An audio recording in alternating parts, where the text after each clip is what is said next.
Salut, alors bienvenue dans mon bureau qui est en fait une chambre d'hôtel en Malaisie à Kuala Lumpur. Alors dans cette vidéo, je vais m'adresser aux personnes qui ont déjà un niveau courant en anglais. Bien sûr, si tu n'as pas encore un niveau courant en anglais, même si tu ne parles pas anglais du tout, je t'invite quand même à regarder cette vidéo, de suivre jusqu'au bout de cette vidéo pour savoir un petit peu ce qui t'attend une fois que tu auras atteint un niveau courant en anglais. Alors je vais présenter 7 étapes à suivre pour devenir un vrai bilingue en anglais. Alors avant ça, si c'est pas encore fait, je t'invite à télécharger en fait en bas de cette vidéo, dans la description de la vidéo, tu as un lien, tu peux télécharger un petit livre que j'ai rédigé il y a déjà quelques temps où en fait je t'indique 10 outils que j'utilise pour apprendre des langues. Je t'explique un petit peu mon approche de l'apprentissage de langue, je te donne des conseils d'apprentissage de langue et je te raconte mon parcours en fait de professionnel utilisant les langues depuis toujours. En fait, depuis que je travaille, j'ai toujours utilisé les langues pour travailler. Tu peux t'en inspirer, tu peux regarder ce que tu peux faire avec, si tu peux pas faire mieux, peut-être que tu peux aussi voyager tout en gagnant de l'argent. Et c'est parti.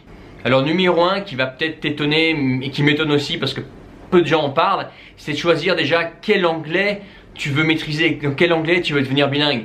Parce que des anglais, il y en a des différents. Il y a par exemple il y a l'anglais d'Australie, de Nouvelle-Zélande, il y a l'anglais on va dire standard du Royaume-Uni et il y a l'anglais standard des États-Unis. Bon après eux ils ont aussi leur dialecte, leurs accents locaux, mais entre ces anglais il y a quand même des différences. Et au début quand tu parles par exemple une langue couramment, tu peux pas encore vraiment remarquer ces différences, mais quand tu atteins vraiment un niveau bilingue, tu commences vraiment à comprendre les accents, etc. Tu sens qu'il y a même des différences. Parce qu'en fait, ces différents pays, dans leur façon de prononcer les mots, dans leur façon des fois d'avoir un accent, dans leur façon d'utiliser par exemple les temps, leur façon d'utiliser le vocabulaire, ils ont du vocabulaire différent, dans leur façon de s'exprimer en général et de faire des phrases, il y a vraiment des différences. Si tu veux vraiment atteindre, du moins viser la perfection, je dis pas que tu vas l'atteindre, mais viser vraiment à haut niveau, tu vas commencer à entendre ces accents et toi, il va falloir que tu choisisses à un moment donné dans quel accent, dans quel type d'anglais tu veux devenir bilingue. Par exemple, si tu veux aller en Nouvelle-Zélande, ton but c'est de vivre en Nouvelle-Zélande, apprends l'accent de Nouvelle-Zélande. Si c'est pour l'Australie, c'est l'Australie. Si c'est les États-Unis, c'est les États-Unis, etc. Bien sûr, si tu n'as pas vraiment un anglais de prédilection et que tu veux juste devenir très bon en anglais, mais que tu ne sais pas vraiment quel accent choisir, moi je te conseille de choisir l'accent américain, puisqu'il y a plusieurs accents aux États-Unis bien sûr, mais l'accent on va dire standard américain, parce que c'est l'anglais que tu vas retrouver le plus à l'étranger. Les gens qui ne sont pas natifs en anglais en général, qu'ils en soient conscients ou pas, en fait ils apprennent l'accent américain, ils apprennent l'anglais américain. Donc tu vas être plus facilement compris et tu vas plus facilement comprendre les gens. Voilà. Parce que si tu arrives avec un anglais sorti d'un accent d'Angleterre quelque part, où ils ont leur petit accent de village que personne ne comprend, on va pas te comprendre, les non natifs vont pas te comprendre. Donc reste sur l'accent américain si tu n'as pas vraiment décidé encore. L'accent américain c'est aussi en général ce que tu vas retrouver dans le business. Moi j'ai fait du business en anglais. En général tout le monde se cale sur l'anglais américain pour pas qu'il y ait de confusion. Alors deuxièmement c'est reprendre la prononciation. Alors les Français sont réputés pour avoir un accent fort en anglais, ce qui est vrai, mais d'autres nations ont aussi un accent en anglais sauf que leur accent est différent parce qu'en fait leur accent va être sur différents mots. Les Français en général ils ont un accent très fort notamment sur les mots d'origine latine qui sont proches du français, parce qu'en fait ils prononcent ça à la française. Pour les Néerlandais par exemple, il y a des mots qui vont être faciles pour les Français, qui vont être plus compliqués pour les Hollandais, parce que en fait c'est en général, moi par exemple je suis Hollandais, il y a des mots des fois qui sont similaires et il y a une toute petite différence de prononciation, et pour un Hollandais en fait c'est difficile de passer en fait de la prononciation hollandaise à la prononciation anglaise pour le même mot. Mais ce mot tu vas pas le retrouver en français par exemple, voilà. Donc toutes les nations, tous les gens ont leur accent sur certains mots, mais il s'agit de trouver en fait sur quoi toi tu as un accent. Si tu es français ou tu es francophone du moins, il y a des chances que tu aies un accent sur un fort accent du moins sur les mots d'origine latine. Donc reprends bien les mots d'origine latine, tous ces faux amis là, tous ces mots qui ressemblent au français, qui s'écrivent de la même façon, reprends-les bien et fais gaffe à bien les prononcer comme un anglophone.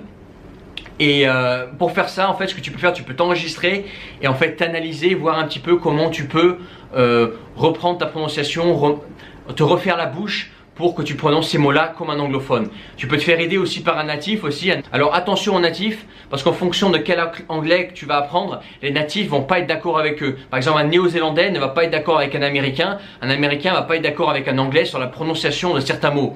L'accent tonique va être différent sur certains mots par exemple. La façon de prononcer certaines lettres aussi va être différente en fonction des nations.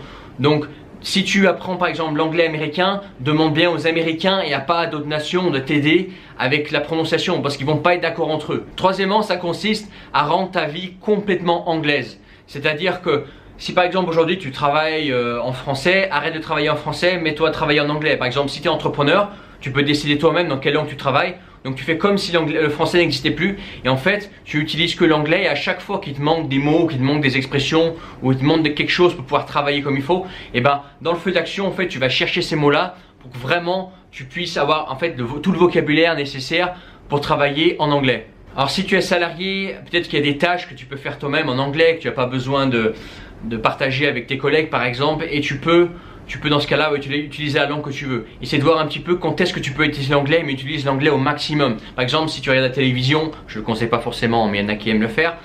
Tu peux regarder la télévision en anglais par exemple.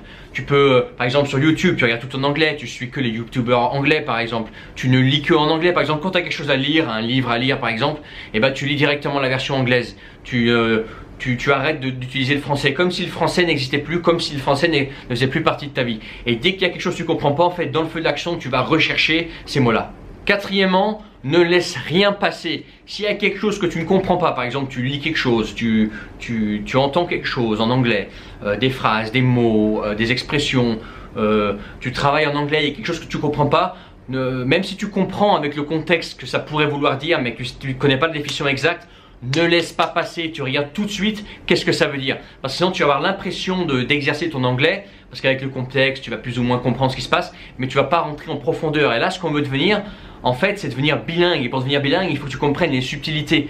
Donc en fait chaque chose que tu rencontres, tu ne laisses pas passer, tu regardes tout de suite qu'est-ce que ça veut dire, sans laisser le temps passer, parce que en fait tu vas oublier ensuite. Tu vas dire voilà, qu'est-ce que je cherchais la dernière fois, j'ai oublié. Non, dès qu'il y a quelque chose que tu ne comprends pas, tu cherches. Cinquièmement, un vrai bilingue en fait il sait s'exprimer dans différents contextes. Que tu le mettes, par exemple, s'il se met à parler en public, un vrai bilingue, il pourra parler en anglais devant un public, il pourra faire une présentation en anglais par exemple, il peut aborder et comprendre des termes juridiques, il peut aborder par exemple une conversation politique par exemple et comprendre des termes politiques et lui s'exprimer aussi, des termes économiques par exemple, il peut parler d'économie par exemple et comprendre par exemple l'histoire économique en anglais et vraiment tout comprendre, du moins pas pire qu'un pourrait faire un natif, parce que même un natif des fois ne comprend pas tous les termes, vraiment les jargons de techniciens etc.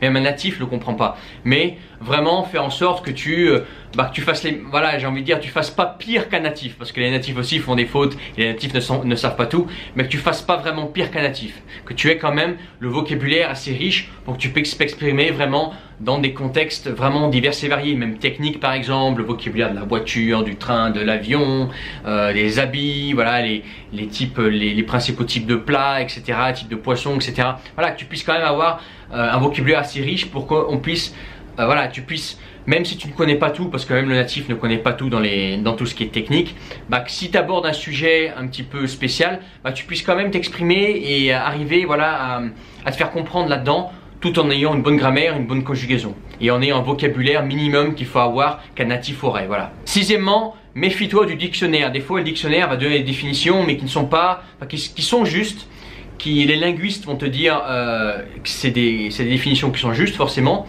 mais par contre le natif de la vie courante qui n'est pas linguiste, qui est le natif lambda, il va dire ouais ça se dit ça. C'est vrai, mais ça se dit pas vraiment. En fait, qui a vraiment raison, c'est le natif. Apprends la langue comme elle est parlée, comme les natifs l'utilisent. Des fois, il y a des fautes, par exemple en français, par exemple que tu fais en anglais, c'est pareil. Des choses en fait que les natifs disent à longueur de journée et c'est faux, des expressions et en fait il faut les faire si tu veux te rapprocher du natif, si tu veux vraiment faire un petit peu ton natif quoi, j'ai envie de dire. Il faut que tu vas faire ces fautes volontaires si tu veux vraiment faire comme eux quoi. Et des fois il y a en fait un langage un petit peu qui est pas officiel que les natifs emploient et toi tu vas l'employer pour faire un petit peu comme eux. Et des fois le langage juste il est pas vraiment employé et si tu l'écris ou si tu le dis ça va être juste mais ça va sonner un petit peu bizarre quoi, tu vois, c'est pas naturel, c'est pas le langage qui est parlé, tu vois ce que je veux dire. Donc fais attention aux définitions que tu peux trouver dans le dictionnaire, recherche plutôt la définition en contexte, sers-toi d'un contexte complet en fait pour pouvoir trouver la vraie définition, trouver vraiment l'expression qu'il te faut, le mot qu'il te faut à ce moment-là. Mieux encore, tu demandes au natif comment par exemple tu veux exprimer une idée, tu demandes au natif comment tu exprimerais cette idée-là dans ton langage de tous les jours. Et lui, en fait, il va te le dire, un natif va te dire comment il s'exprimerait. Voilà. Alors, septièmement, en fait, il s'agit de faire de l'anglais en fait un art de vivre, juste un style de vie. En fait, être bilingue, être polyglotte même, c'est un style de vie, c'est un art de vie. Moi, j'utilise par exemple l'anglais pour travailler, pour faire des recherches. Quand je lis quelque chose, je lis que en anglais et en russe. À la maison, on parle russe. Je travaille en anglais. Avec les gens qui ne parlent pas d'autres langues que je parle anglais. Avec des autres étrangers, bah, je parle anglais. Voilà, en fait, l'anglais et le russe, c'est les langues que j'utilise le plus dans ma vie, plus que le français et le néerlandais. Voilà, j'ai le néerlandais qui est ma langue maternelle, donc j'utilise avec ma famille. J'ai le français, bah, en fait, qui est la langue du pays dans lequel j'ai le plus vécu et que j'utilise pour cette chaîne, par exemple. Sinon, bah, j'utilise pratiquement pas le français ici. Jamais d'ailleurs, à part pour la chaîne. Voilà, en ce moment j'apprends le chinois encore, je suis encore dedans. Donc voilà, tu vois, c'est un art de vivre. Les langues, en fait, elles sont partout dans ma vie. Elles sont partout, quoi que je touche, quoi que je fasse. Et en fait, c'est ça, c'est d'avoir en fait les langues partout avec toi. Partout où tu es, que ce soit au travail, dans la voiture, en voyage, dans ton téléphone, partout.